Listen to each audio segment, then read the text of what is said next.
Thank you very much, Annette, for those introductory remarks and for Ernst & Young's generosity in hosting today's launch.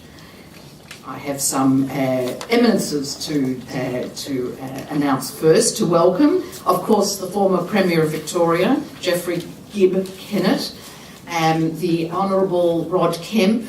I think following MPs are with us today: Kevin Andrews, I can't see everybody here, Josh Frydenberg and David Southwick there. Hello, Josh. It's my delight to welcome you all here today, distinguished guests, friends and family.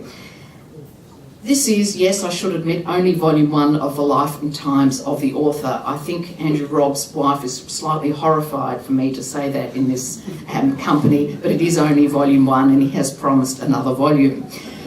The book was first discussed almost a year ago, prompted by a meeting that Alan had with our chairman, Alan Kohler.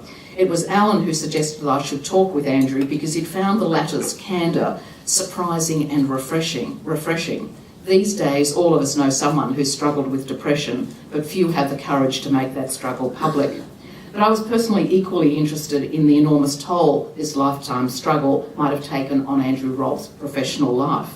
Parliamentary politics is such a brutal public business. It appears to us, outsiders, to require both great physical and psychological stamina. So my hope was that Andrew Robb would reflect on the paradox of managing depression, a condition that seems to turn its sufferers inward while maintaining the energy and optimism of an extrovert that politics demands. Black Dog Days deals with living with depression while politics and ideological commitment course through one's veins. And so today we're honoured that the former Premier of Victoria, the Honourable Geoff Kennett, has agreed to launch the book. We couldn't think of a more appropriate launcher, a man whose political career spanned over 20 years, and since retiring, well, when I wrote the word retiring, I did think it was an odd word to use in the context of Geoff Kennett, but anyway, Geoff Kennett has given a huge amount of time and effort into building Beyond Blue, bringing depression out of its dark place and offering victims practical help and guidance. So please join me in welcoming Geoff Kennett to the microphone.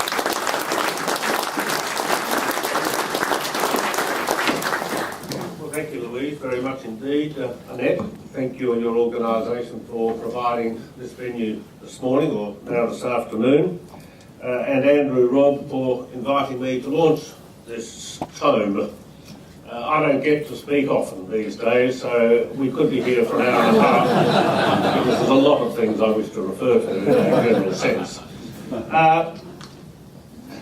This book is really a book in two parts. It's firstly about Andrew's experiences with a depressive illness, and secondly about his observations and dealings within the realm of politics. And I'm more interested obviously in the first. And I'm quite sure, Louise, when you asked me to launch this book, or Andrew did, you didn't expect me to be sycophantic in terms of my comments generally. But the reference to Black Dog Days is unfortunately what most people think about depression, which really in one sense digs us deeper and deeper into the hole rather than offers hope, in part through the experiences that Andrew went through. I well remember the day I'd had my Hawthorn board down at a retreat at Cradle Mountain a couple of years ago. It's the natural sort of place you go for a board retreat. And we were coming back from it and the phone rang and it was Andrew. Could I talk to him? And I said, well, I'm going through high country, the phone will drop out, I'll ring you back in half an hour or an hour's time. When I did ring Andrew back, he explained to me the personal challenges he'd been having for most of his life, with an illness that had now fundamentally neutered up to 50% of the day. In other words, he woke up, he was tired, he didn't want to address the issues, didn't feel he could. And we talked about his illness because I am, although having established Beyond Blue in 2000, I'm obviously not a clinician, but I'm a very well experienced and perhaps versed layman in this subject now, having dealt with hundreds of Andrew Robbs from all around the country.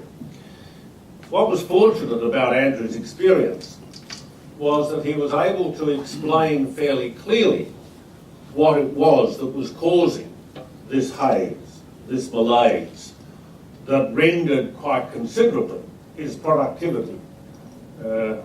in a reduced form up until about midday. Professor Tillers, I think, is here today. Are you here? Where's the good professor? Is he here? No. Who is the professor to whom Andrew went and saw. But before Professor Tiller, there is another gentleman in this state whom I call my guardian angel. And it's a man by the name of Professor Bruce Singh, who is the head of the university, runs a very big private practice, has been in work for many, many years in this state and this country, and is perhaps the profound leader of psychiatry.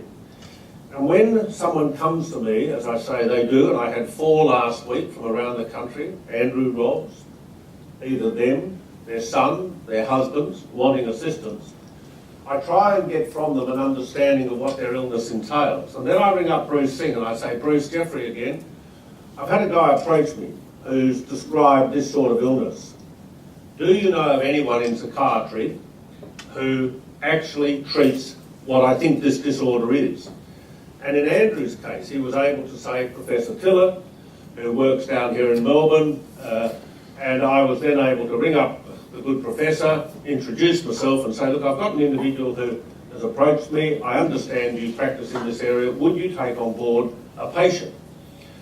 And to be quite honest, we probably now are in Australia 600 psychiatrists short. So as you can understand, therefore, the waiting list, their book, is very, very full. And for those of you who have tried to see a psychiatrist, normally you have to wait a long time. Because of my role as chairman of Beyond Blue, and I think the reputation of Beyond Blue, not one psychiatrist in 11 years has knocked back my request to what is fundamentally fast-tracking a person to get assistance on the basis that they get a referral first from a GP. And that was the case in Andrew's condition. And Professor took him on after some experimentation with drugs, as you read in the book. Andrew had his life changed. To me, the outcome is not surprising. It's a wonderful outcome. And although Louise said, because of Andrew's profession, she related it to politics, Andrew's experience is shared by hundreds of thousands of others every year in this country. Depression or more serious forms of mental illness. 800,000 suffer a depressive illness each year, 200,000 suffer a serious form of mental illness. And there is, as we destigmatise the illness, as we are, it's obviously putting increased demand on both services and facilities, which can't be met in one hit. And governments have responded very well over the last few years in terms of making more money available. John Howard did it with a $1.9 billion initiative of new money, and to their credit, so has this government put considerable more money into depressive illnesses and mental health, as has every government around Australia in the last 10 years. We can't meet the demand because we don't have enough trained people. And we're continually looking at new ways of giving people with certain skills the opportunity to help in the formative stages of this illness. We're also at Beyond Blue working on a piece of research at the moment that, if it bears up, and I think it will, we've done some research with secondary students, we've done some work with primary school students, which is now so good that it is being rolled out as quickly as we can through every primary school in Australia. We're now doing a bit of research among children 1 to 5 years of age, not to find out whether they've got depression or not, but what is happening to their lives in a modern environment, supposedly a wealthy country, that has so many of the presenting for primary school already stressed and anxious.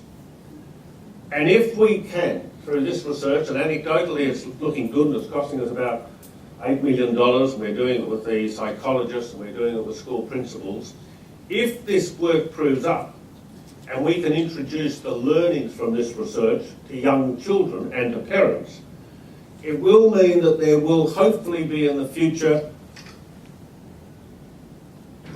the Andrew Robbs, who wait 30 or 40 years before they reach out for help. When Andrew rang me and he explained his issue, my gut just dropped. Because I've had other men and women come to me, and you've seen some who are sportsmen who retire from AFL football and say they've been suffering depression for the last 10 years, but have done nothing about it, scared of being not selected or deemed not fit to be playing AFL football because they've got depression. And so many people defer seeking help. And yet if you broke your arm, you'd go and see a doctor immediately. And we, your friends, would support you and assist you getting to a doctor. If you've got a cancer, you go and see a doctor, and there's no stigma associated with the illness. But even as we break the stigma around depression, and there's still a long way to go, but we've come a long way, we still have this view held by many that it's wrong to seek help, particularly among males. So my guts dropped when Andrew rang me, not that I couldn't help him, but I felt for him immediately that he was another individual who had put up with an illness for so long and hadn't done anything about it. The great lesson out of this book, and Andrew is not the only public figure who has now retold their experiences with depression or, sorry, I've got a new phone today, I don't know how to turn it off, or silent. He's not the first public figure. There was a Prime Minister of Norway who, while Prime Minister, went out and said, I'm suffering depression, I'm going to take 6 months off, told his whole community. Took 6 months off, got himself cured or managed his illness, returned to the Prime Ministership, won the next election and retired sometime after. You've heard of people like Geoffrey Gallup in Western Australia, suffered depression and retired from his position, left politics. You don't have to retire from employment because you're suffering depression. It's a personal choice, of course, but you don't have to retire or excuse yourself from the profession. And even in the Australian Parliament at the moment, there is a Labor Party senator who tried to take his life, sadly. So much was the world weighing down on him, but he survived. And he's now occupying a very senior job at a federal level. As I said, this illness can affect anyone. I don't believe it necessarily affects politicians more than anyone else. But because politicians have a higher profile, they are more regularly scrutinised, often scrutinised without those doing the scrutiny understanding what may be besetting the individual. And of course, the media jump very quickly on politicians and other public figures when they make a mistake.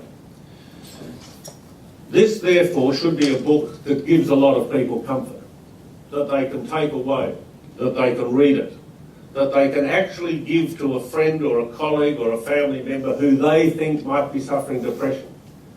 In my opinion, it is not a crime to be ill. It is a crime not to seek help, because you waste so much of your life. And you waste and hurt so many of those you love around you. And you hurt those you work with, because you are not performing at what we would assume to be your norm, and therefore others have got to take up more and more of the workload. We've got a long way to go in this battle. There are many books written about depressive illnesses. There are many people who, for some reason or another, can't deal with the illness they face and take their life. Substantially more than the road toll, which I think is just an issue we yet haven't come to grips with. Because why many would say that suicide is a cowardly act, I can assure you, in 99% of the cases of suicide, it takes a great deal of courage to resist all of your training to actually take your life. It's not the act of a coward, it's a person who is quite deliberately saying, I've had enough. Whether it's through pain from illness, whether it's circumstances beyond that, I don't know. But in a modern society, with so much going for us, that we still have a lacklustre approach to suicide, an improving approach to depression and mental illness is, I think, a sadness. I commend this book to you. I've read it from cover to cover. As I say, I'm only here to worry about the first 30-odd pages. Andrew can talk about his political career as he sees fit. But this book does have currency. It has currency because here at Ernst & Young you can buy it, you can have it there, you can give it to your staff members, you can do it anywhere. It's a lesson. Don't waste your life because you're too proud or just will not go and seek help. All you have to do is reach out. And increasingly, I hope, given the discussions that are taking place publicly on radio and television around households and workplaces, we are not ashamed anymore to talk about depression or mental illness. And invariably, if someone presents in that case, we're there to assist rather than ridicule them. So I commend the book to you. It's a step in the right direction. The great message from it is seek help. Don't waste your lives by trying to be tougher than John Wayne. At the end, you lose, your family loses, and your workplace colleagues lose. Thank you.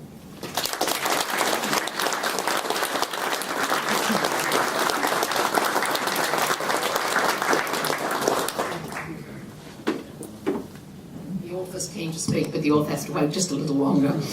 Thank you for that passionate and inspiring speech, Mr. Kennett. Under your leadership, Beyond Blue has shed light on the condition and helped many Australians. Each sufferer has their own story, but in committing to serving the community in this way, I hope you won't mind if I say that in helping Andrew with his issues on that day, that you brought to mind for me the words from the Talmud, which are now a cliche: whoever saves a life, it is considered as if he saved the entire world. So thank you for your help for Andrew and your work at Beyond Blue. And now to the author himself. Many politicians like the idea of writing a book. Even in the era of the e-book, there seems to be no dissuading politicians that they have a book within them screaming to get out, or an inner author shrieking to get out. There's the lingering hope of setting the record straight, of documenting one's beliefs without the more or less accurate filter of the media. MUP has developed a reputation as the preeminent political publisher in Australia, but we're proud simply to make a contribution to political debate and public discourse about our political culture. We're also delighted to have assisted in dispelling the myth that books by Liberals don't sell. Andrew Robb has proved to be one of our more modest authors, reticent, hesitant and unsure that he might have something of value to add to the political history of Australia, but we felt otherwise. His trajectory from being a boy on a farm through to his current role as Shadow Finance Minister suggests to us a man with tenacity, ambition and political conviction. And of course there was the extraordinary change wrought in the leadership of the Federal Liberal Party last year, when in the middle of that, I think it was 7-hour party room discussion, Andrew Robb made a game-changing intervention that irrevocably rearranged the Liberal Party. As an interested bystander and observer of politics, I've often found the TV series West Wing to be instructive and occasionally offer up even an occasional apt aphorism. That day, watching it mentioned, I think, running backwards and forwards across the corridor there in late November reminded me of President Bartlett's observation. And of course it's pertinent because MUP is a scholarly publisher. President Bartlett likes to say, the Academy is a dog-eat-dog world. In politics, it's the other way round. It takes courage to take a stand. It's a risky business, whatever one's view on the issue of the day. So I was keen that Andrew would write a book that explored the practice of politics, the personal challenges that politicians bring with them to the task, and the ways in which ambition and conviction impel politicians to mount private demons. Please welcome author Andrew Robb to the microphone.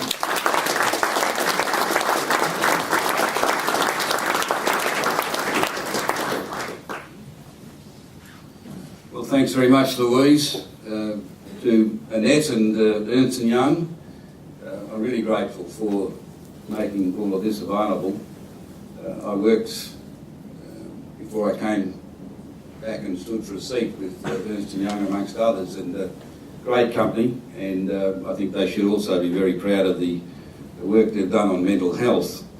Could I thank Jeffrey for an outstanding contribution, and most importantly, a really powerful message. And really, for me, it's consistent with the message that I want taken out of this book, and that is that people should confront their condition.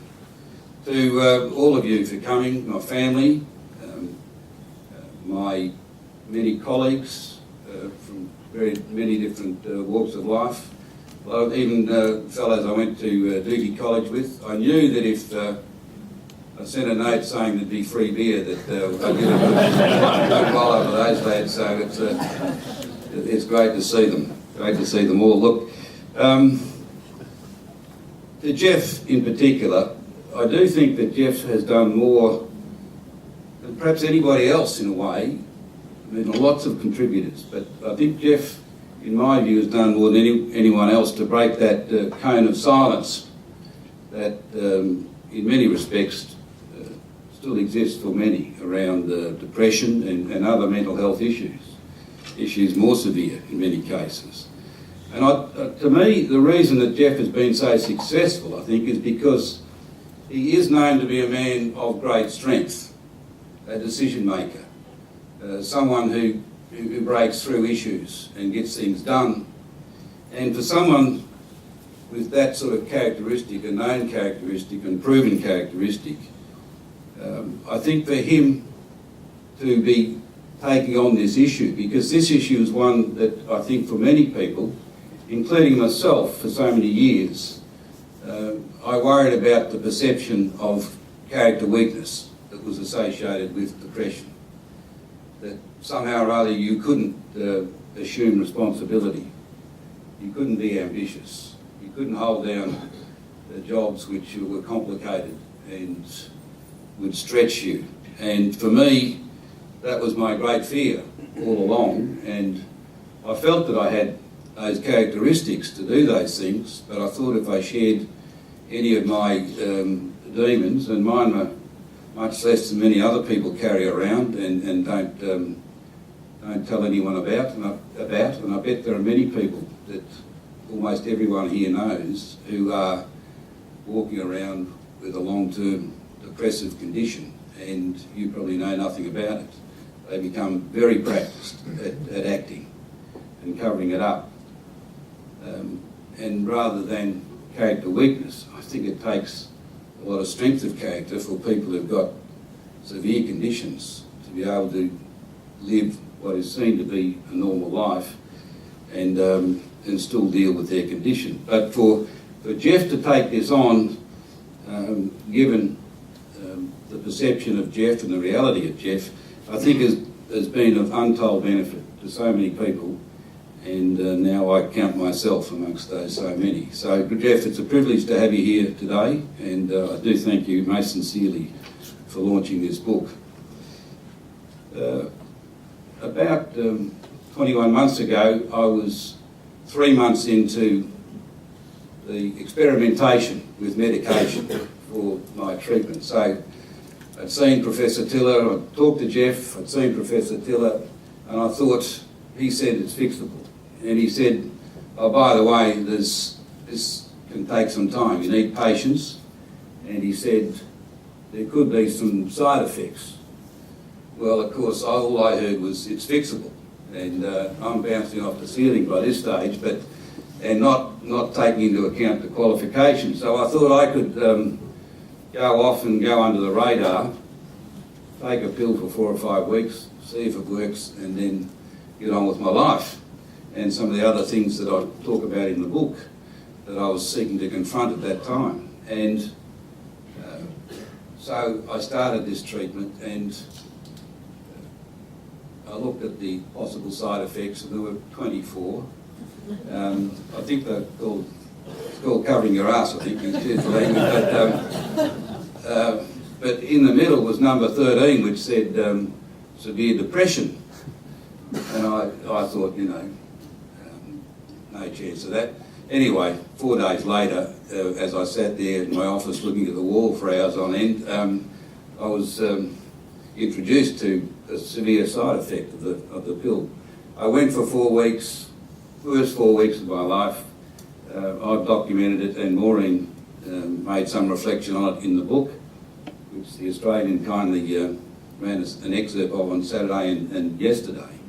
But after the 4 weeks or so, that's when I confronted it, went to Melbourne, decided this was a long-term exercise, and I had to settle for getting some space so I could deal with this thing. Now, a lot of emotions went through me and all of that, especially this notion of going public. But it went public, and about 2.5 months later, I went to see John Tiller at one of my meetings, and he said, "Oh, by the way, last weekend," he said, "I was at a gathering of psychiatrists from all over Victoria." He said, "We do it at least once a year, and we compare notes. We talk about the latest developments and all the rest." There's still, I'd say there's still 90% unknown about the brain, even though they do an outstanding job and there's a lot of clinical results. Their understanding of it's got a long way to go. He said, "We got together," and he said halfway through the Saturday morning, one of them said, "I don't know about the rest of you, but I've had a huge spike in men over 40, a lot of executives coming to see me in the last 2 months." And he said ever since that fellow Andrew Robb, there was some discussion about his condition. And then lots of others put up their hands. And John Tiller hadn't said that I was one of his patients. A lot of others, he said, put up their hand and said, "We've had the same experience." Now, a few days before, as Louise had said, Louise had been on the phone, I wouldn't say badgering, but others would, that asking, requesting me to think about writing a book. It was the last thing I was on my mind. I felt like I was just in a space where I was trying to deal with this condition. And I did say, well, after the first 30 pages, what else can I write? But I would have dealt with it. But still, I did not want to write a book. But anyway, after that session with John Tiller, I thought about it for a couple of days, and I thought, how good is this? And I was conscious of what Jeff said. I mean, I got fast-tracked, and others who know Jeff have been greatly privileged, and been a great opportunity to be able to pick up the phone. And I felt a responsibility, having had that opportunity, to nail this problem. And I said to Louise, if I do nail it, I'm going to write a book for you. And because I thought, if when it was announced that I had a problem, it wasn't a page 1 story or any of that.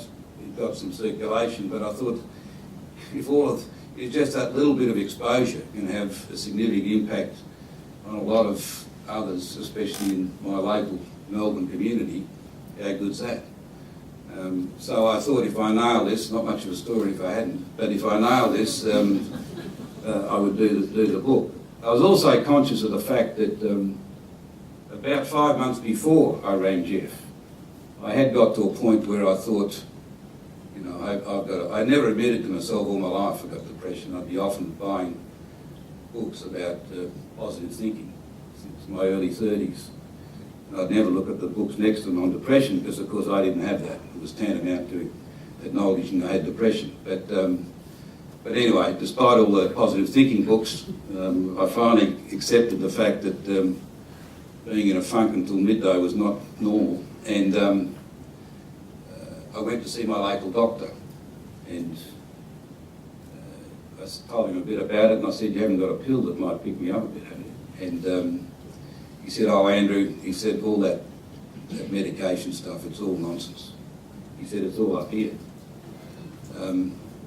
So he said, "I usually get people who come to me with these sort of things to go and see this person." So he gave me a card, and 2 weeks later I found myself in the front room of a little place round in Hyatt, and some lovely old dear was there with a notepad and sat me on the couch and started to ask me to tell her about my condition, which I did. But I'd only been going about 9 or 10 minutes, and she said, "Could I just stop you for a minute?" And she said, "Were you loved by your parents when you were a child?" So I thought, shit. I'm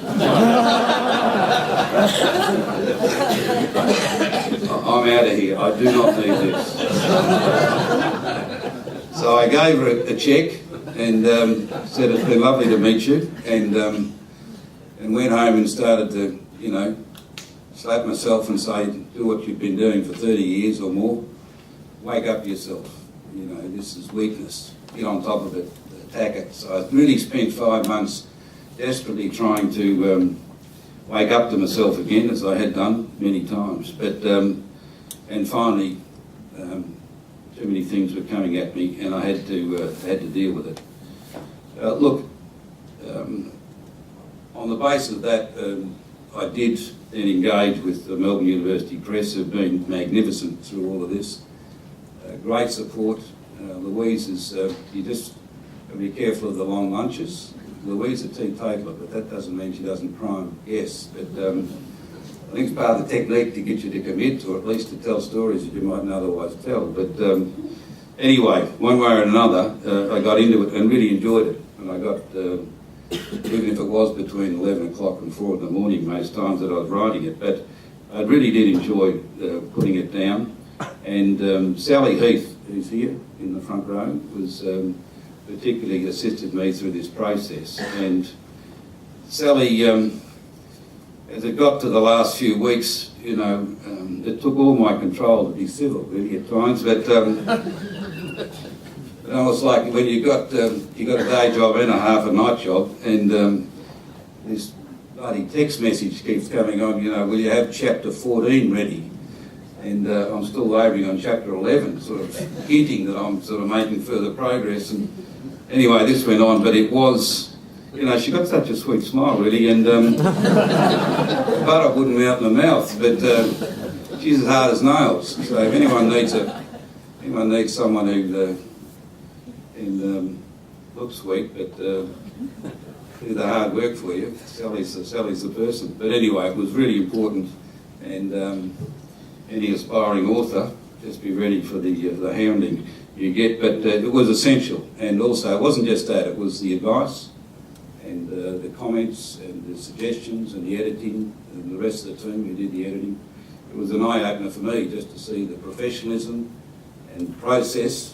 And I'd just like to thank Louise, you and your organisation, for a great experience for me. Okay. I'd like to thank you all for coming. I've had, for one reason or another, many different chapters to my career, and all of you have, in one way or another, been a part of one or many of those chapters, and I do thank you for coming. I feel blessed to have, you know, a room full of people that I can look around and recognise, and know that I've had good experiences with, and for many I still have good experiences with.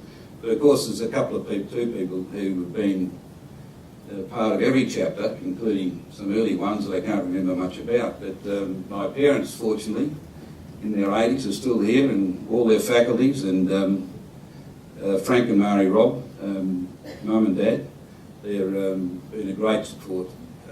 I'm really proud of what they've done, and they've been a really important and valued part of my life, and all my 8 brothers and sisters, some of whom are here today, and it's great to see. So I thank you all for coming along. People say that I'm a considered person, but I've got to say I'm not proud of considering my depression for 43 years and not doing anything about it. And I have one message, and it's Jeff's message. That's the one message which is really the book. There is politics in it, but only because it's been a part of, off and on, my life for the last 30 years. But I did have 38 years, the first 38 years, in and around agriculture, and some of that did involve the political process. But I have, you know, I worked with Kerry and James Packer and the investment team on the Gorgon project, university. I've had lots of different areas of experience, and it's given me an opportunity at least just to share some of that. But also I've had politics, and I've been in and around it for 30 years. So obviously some of my dealing with this condition involved politics, and I think it was an important part of trying to relay that. So the book is really a collection of anecdotes, if you like, and it was quite good not feeling I had to reproduce a sort of campaign book or something, because I don't think I've ever finished a campaign book reading one, and even though I was heavily involved, they bore me to tears. So hopefully it's more readable, because it's a series of anecdotes of which politics is a part, and a couple of significant events, but they were there because they were part of me confronting this condition. And but the purpose of the book, the only reason I've written this book, is that hopefully I can help others to confront their condition. And for many of them, as I've said right in the front page, it's a very important thing. Some people take 3 to 6 months. I took 6 months to find a solution. Some take longer, maybe 2 or 3 years of experimentation. And some, no matter how hard they try, can never find an answer. And they're still working on that. But there's a lot of people that either don't try, or if they do try, the biggest thing that John Tillett said to me is that they give it up. Most people give up their medication after 4 weeks.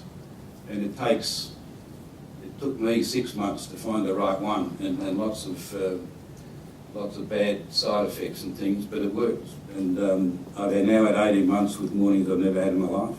Well, not since I was about 12 or 13. And I'm jumping out of my skin every day, and it's fantastic. Just a couple more things. Confronting it is it's not easy, and I suppose the first jolt I got, really, I thought I had a problem and I was managing it. I had lots of strategies, some of them pretty sick, but I had lots of strategies to try and deal with it. But I was about 12 months into my time in the electorate. I've been 7 years now the member for Goldstein, and I was 12 months into the job, and I go swimming every morning down in the bay with the icebergers, and there's a bunch of fellows and some women there who swim every morning. And after about 12 months, one of my friends who swam, and he's here today, Peter Sherman, he came up to me and he said, "Oh, Andrew, just for your own benefit," he said, "some of the boys think you're a bit up yourself." Well, thanks, Peter. I mean, it's anything else? You know, you want to got haircuts okay? You know. And he said, "You don't talk to them." I mean, I say hello every day. I'd say hello, but I wouldn't talk to them. And it was, and I thought, oh shit, I've got. This is my time in the mornings. This is my saviour for the last decade, was to go and stick my head in water and look at the bottom for 35, 40 minutes. And no radio, no phones, no talking.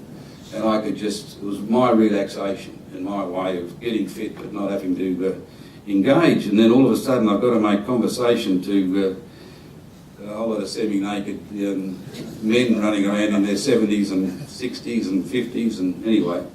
But I decided I'd go in the steam room.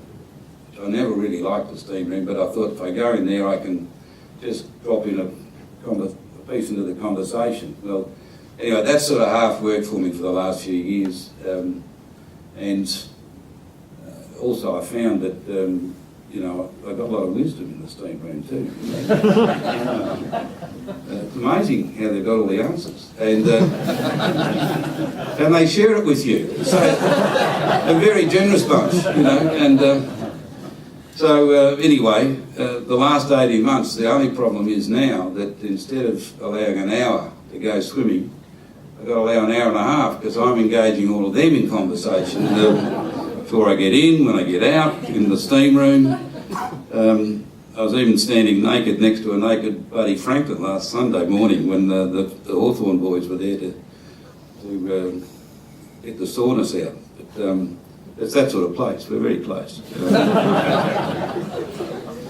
But I just wanted to say a couple of comments on the stigma issue. There's people are very reluctant to speak up or even admit to themselves that they've got a mental illness, and I think we all understand the reason. It is this sense that you've got a character weakness, and I thought I was weak by not being able to conquer this thing.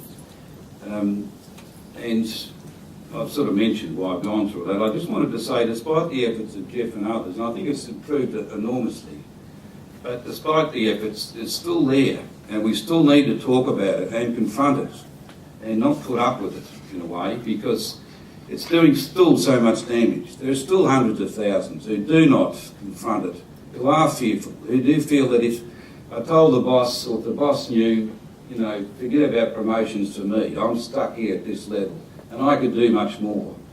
And so there's so many out there. We're not talking to 2 or 3 or 4 of the swags. And I just want to share with you, you know, last week, every time things get a bit hot in politics, and I'm out there saying a few things, I invite lots of emails. And here's one I got last week from some bozo named David Summerfield from South Australia. He wanted to be kept private, I think, but anyway. No, it's FOIs, you know, you never know. And he says a few things, and then he was talking about Mary Jo Fisher, who's a colleague, who's got a very similar thing to me, but hers doesn't come out of it until 3 o'clock in the afternoon. And just to make the point, she's had a very bad case, and for 3 years in particular. And when there was some publicity about it recently, and she asked me to go in the papers and explain some things, which I did, and some of her very closest friends rang me the next day, embarrassed and guilty that they knew nothing about it. So Mary Jo has been, again, put on the smile and has been living a lie, really, and with no one to help her. But he says, this fellow, David Summerfield, when she appears in court, she's in court this week because she had a panic attack and walked off with $92 worth of groceries. When they found out, the supermarket and the security guys withdrew any charges, but the police thought, nice public figure, we'll keep going with this case, and they are on Thursday. When she appears in court, he said, I'll be standing on the footpath, reminding her as just to what kind of demented loony she is. But then again, you know all about being a loony, don't you? How's the depression, mate? Hypocritical twat. Okay, so it's all I'm saying is there are people around, but at the same time, when you come out, it's still much. The positive side is much better. I've had hundreds and hundreds of emails after I first, and so many people for 2 years now, doesn't matter where I go, people come up asking for advice or to share their experience or to talk about their relative or their friend. And like Jeff, you know, it's been he does it far more prominently, but I'm able to help lots of people and give them references. And I got what I thought was a nice note last week from somebody, and he come from all walks of life, and he said, Andrew, Rob, politically you are very dangerous. Ideologically you are completely misguided. But when it comes to mental health, you're a legend. So it's a very nice thing, and in that vein, you know, I felt vindicated writing the book when I got an email yesterday from a young woman, Claire, 16, from Queensland, and I did an hour's interview with Richard Fider on Brisbane Radio, which runs all around the country except Victoria. But anyway, I got back in the car after it and turned on the BlackBerry, and here's a note from this young woman, and I'll read it. Hey Andrew, or whichever of his minions, read this. I heard your interview on ABC today regarding your experience with depression.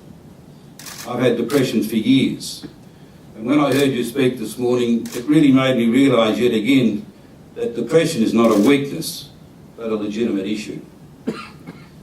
As I'm still a student in high school, I suppose I'm under rather a lot of pressure to do well. Though in comparison to pressure placed upon you as a federal politician, it probably seems like nothing. Does anyone know how to work Jeff's phone here?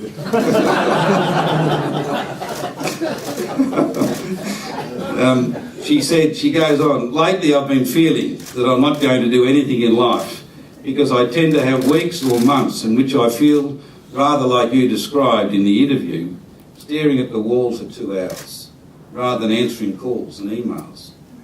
But you showed me that it's not a case of my being lazy or, well, stupid.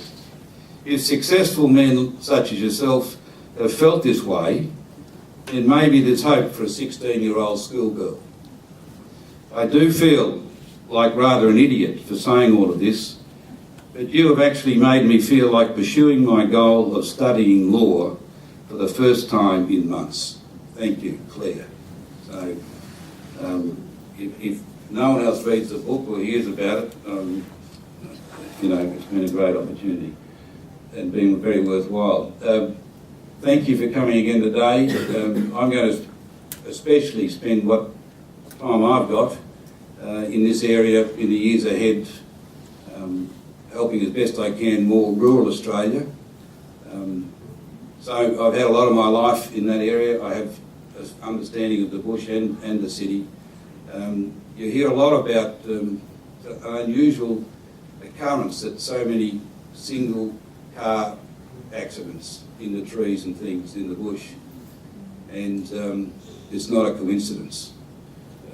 It isn't. It is a way of going with dignity and life insurance.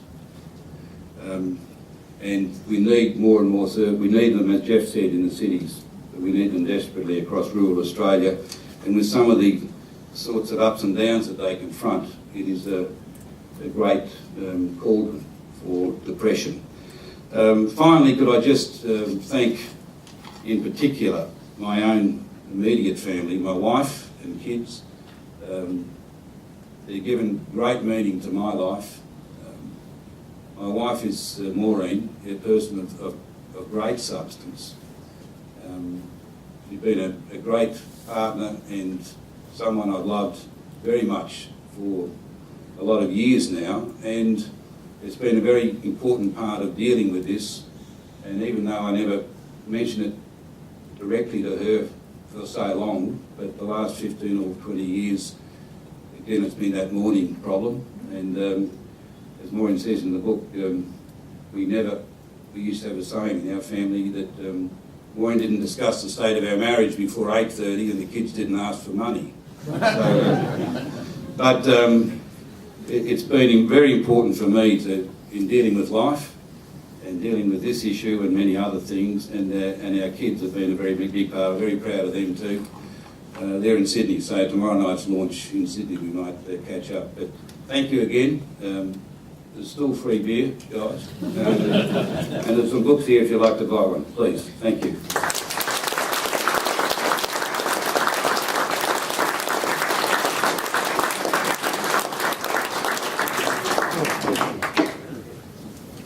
Thank you very much, Andrew, for the generous remarks, and thank you once again to Jeff Kennett, who's making a hasty retreat there.